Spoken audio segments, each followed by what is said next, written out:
Good morning students. आज की class में हम प्रपोजिशन को ही डिस्कस करेंगे।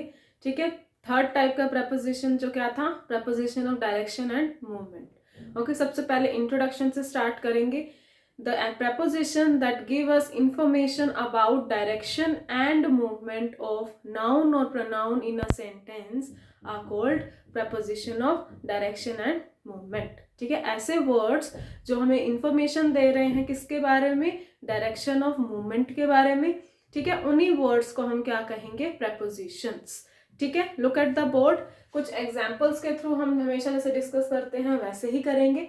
ठीक है, इंट्रोडक्शन हमने कर लिया है, start with the example. First example is he went from Mumbai to Delhi. He went from Mumbai to Delhi. यहाँ बात किसकी होगी, डायरेक्शन की, बिकॉज डायरेक्शन में मूव किया जा रहा है, या फिर मूवमेंट की, वो भी मतलब किस डायरेक्शन में मूवमेंट हो रही है। ओके, सबसे पहले he is a pronoun, Mumbai is a noun, Delhi is also a noun. He का रिलेशन बताया जा रहा है मुंबई से और फिर दिल्ली से। ठीक है, दो जगह से या दो डायरेक्शन से या दो मूवमेंट से बताया जा रहा है। पहला क्या है, मुंबई। मुंबई एक जगह का नेम हो गया। ठीक है, तो मुंबई से पहले वर्ड लिखा गया है, दिल्ली से पहले भी एक वर्ड लिखा गया है। ठीक है, यही दो वर्ड्स क्या है, हमारी प्रपोजिशन, क्योंकि ये तो सब्जेक्ट, ये वर्ब। ठीक है, ये तो हो गया नाउन जिनसे रिलेशन बताना है ही का, और फिर जो रिलेशन बताने वाले वर्ड्स क्या होते हैं, प्रपोजिशन। ठीक है, यहाँ फ्रॉम क्या दिखा रहा है कि हमारा जो उसकी जो जर्नी है वो मुंबई से लेकर दिल्ली तक की है ना। मुंबई उसकी जर्नी का स्टार्टिंग पॉइंट है, यानी मुंबई से का इंग्लिश मीनिंग क्या होता है, फ्रॉम होता है, हमें पता ही है। ठीक है, तो फ्रॉम भी क्या कर रहा है, डायरेक्शन बता रहा है। और यहाँ पर दिल्ली जो हमारा एंड डेस्टिनेशन है, यानी उसका जो डेस्टिनेशन था वो क्या था, दिल्ली था।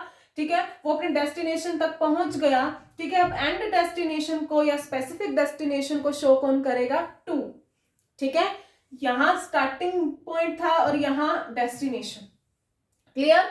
वैसे भी फ्रॉम का हिंदी मीनिंग क्या होता है, से। यूं तो अब नॉर्मली अगर कोई डायरेक्शन नॉर्मली कोई दी होगी तो आप अपने फ्रॉम जहां लगाना होगा लगा सकते हो, क्योंकि इसका हिंदी मीनिंग हमें क्लियर है, से।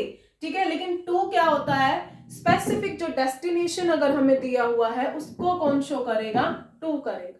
क्लियर। तो फ्रॉम टू ये हमारे दो प्रपोजिशन है।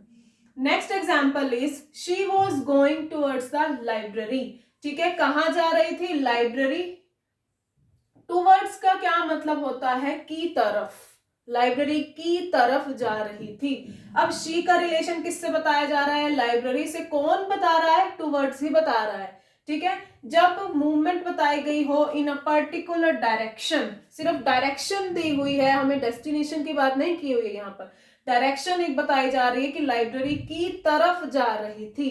ठीक है, लाइब्रेरी पता नहीं है कि डेस्टिनेशन है या नहीं है। ठीक है, यहाँ प्रॉपर बात डेस्टिनेशन की हो रही है तब टू लगाएंगे। अगर एक कोई डायरेक्शन दी जा रही है कि लाइब्रेरी की तरफ जा रही थी वो, तो वहां क्या लगाएंगे, टूवर्ड्स। ठीक है, next example is the dog ran across the street. Dog क्या होगा, एक नाउन, स्ट्रीट भी एक नाउन, दोनों का रिलेशन कौन बता रहा है, अक्रॉस। इसीलिए हमारी फोर्थ प्रपोजिशन क्या है, अक्रॉस। अब अक्रॉस कहाँ लगता है, जहां पर मूवमेंट हो रही हो। ठीक है, मूवमेंट से ही रिलेटेड सारे प्रपोजिशन है ना ये। From one point to another, एक पॉइंट से लेकर दूसरे पॉइंट तक मूवमेंट हो रही है, तो उसको कौन शो करेगा, अक्रॉस। अक्रॉस का वैसे भी मीनिंग क्या हुआ, क्रॉस करना। ठीक है, स्ट्रीट क्रॉस करके भागा। ठीक है, तो अक्रॉस यानी एक पॉइंट से दूसरे पॉइंट तक उसने रन किया। ठीक है, next example is they were riding through a forest. They pronoun, forest noun, दोनों का रिलेशन कौन बता रहा है, थ्रू बता रहा है। इसीलिए हमारी नेक्स्ट प्रपोजिशन भी क्या है, थ्रू है। ठीक है, नेक्स्ट प्रपोजिशन क्या है, थ्रू है। अब यहाँ थ्रू क्यों आया, विद इन अ स्पेस को शो करने के लिए, एक स्पेस के अंदर मूवमेंट हो रही है, फॉरेस्ट के अंदर मूवमेंट हो रही है, एक पॉइंट से लेकर दूसरे पॉइंट तक।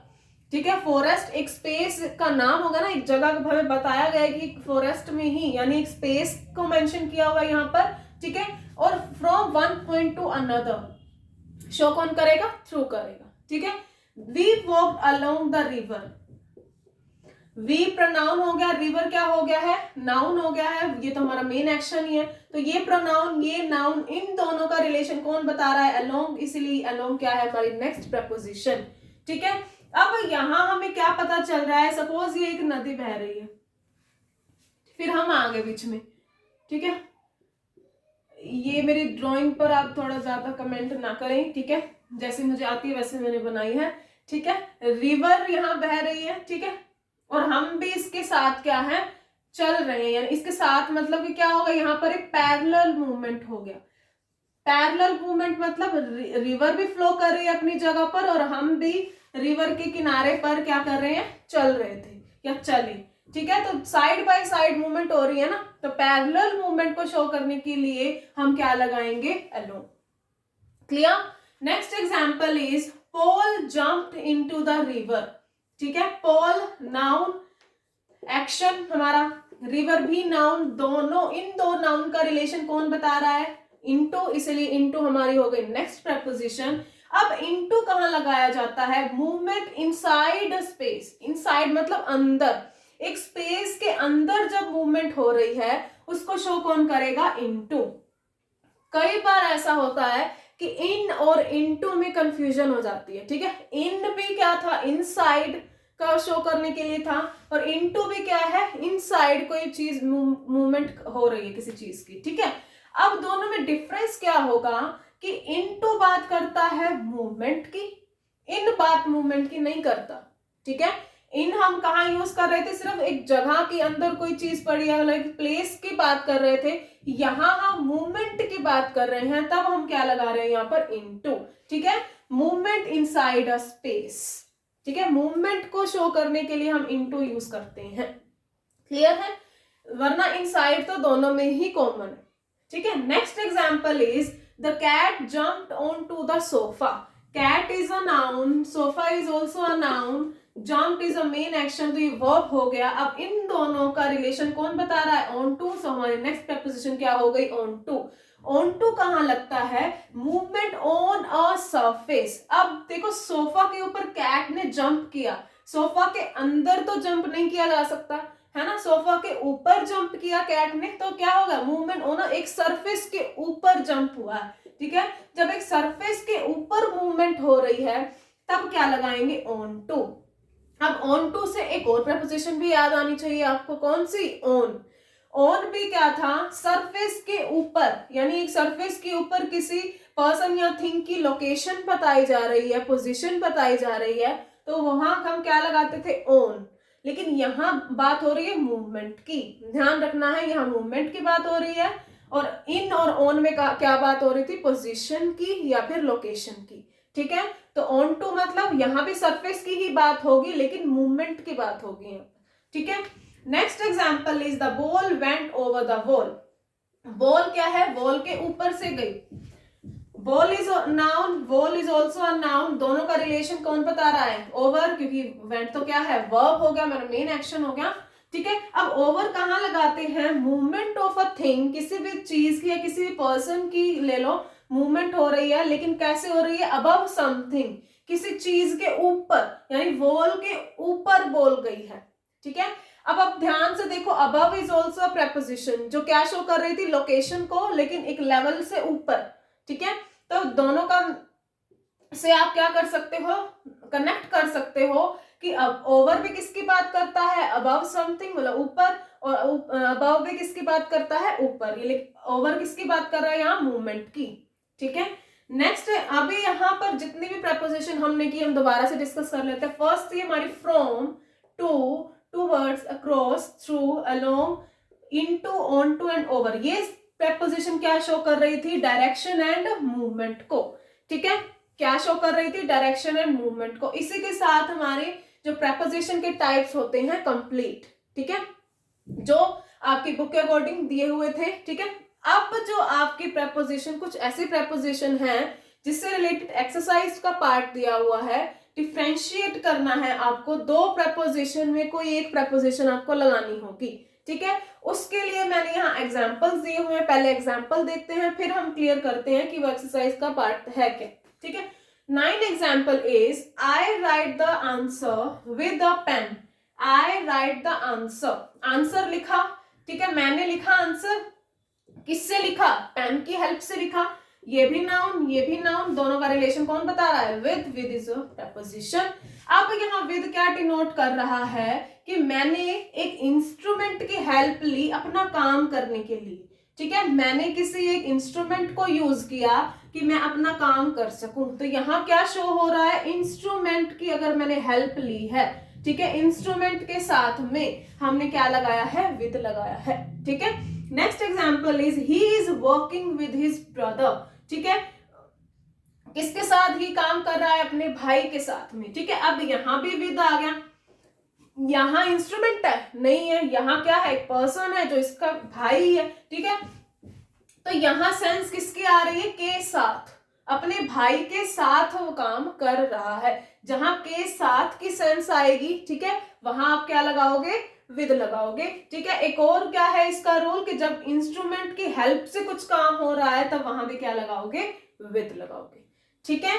अब यहाँ पर मैं जो आपको बात कर रही थी कि आपको एक्सरसाइज का पार्ट दिया हुआ है, वो क्या पार्ट है कि आपको एक प्रपोजिशन तो दी होगी विद, और आपको एक और प्रपोजिशन दी होगी, वो क्या होगी, बाय, कि आपको प्रपोजिशन फिल करने के लिए या विद लगाना है या बाय।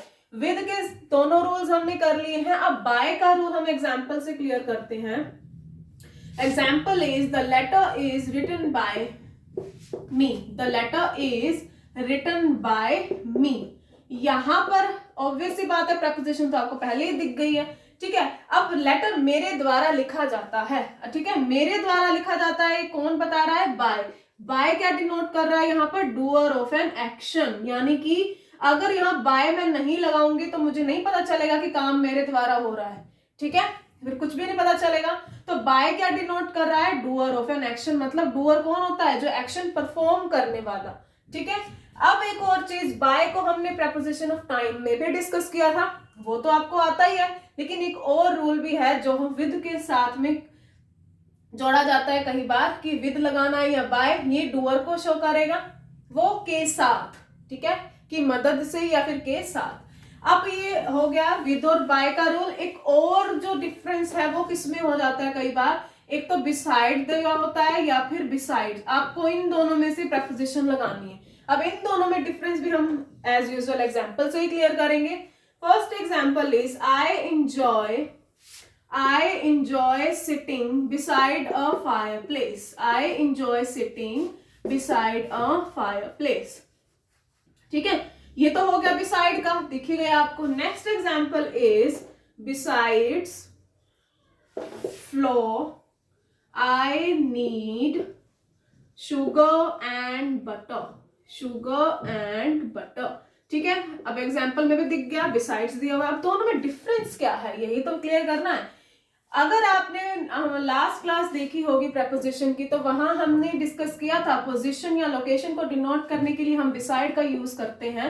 ये बिसाइड शो क्या करता है, बाय द साइड ऑफ, मतलब क्या हुआ कि साइड में कुछ चीज पड़ी है हमारे, ठीक है, तो उसको शो कौन करेगा, बिसाइड। या फिर हमने यूज किया था क्लोज टू समथिंग और समवन, ठीक है, यानी मुझे फायर प्लेस के पास में बैठना अच्छा लगता है, ठीक है, या फिर मुझे मतलब कि मैं बहुत पसंद करता हूँ या इंजॉय करता हूँ जब मैं फायर प्लेस के साथ बैठता हूँ या मेरे उसके पास बैठता हूँ। तो क्लोज टू समथिंग और someone, by the side, side में या फिर क्लोज में कुछ चीज पड़ी है, ठीक है।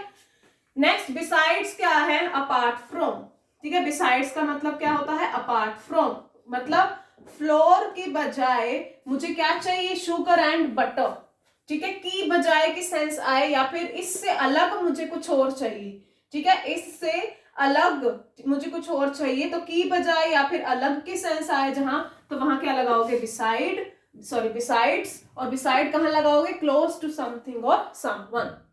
तो आज की क्लास हम यहीं पर एंड करते हैं। हमने डिस्कस किया है डायरेक्शन एंड मूवमेंट की कुछ प्रपोजिशन को, ठीक है, उसके बाद में हमने दो तरह की जो डिफरेंस को क्लियर किया है, बाय और विद में, और बिसाइड एंड बिसाइड्स में, ठीक है। आई होप अब ये पॉइंट आपको क्लियर हो गया है। If you have any doubt you can tell me, I will definitely sort out your doubts. Thank you so much for watching this video.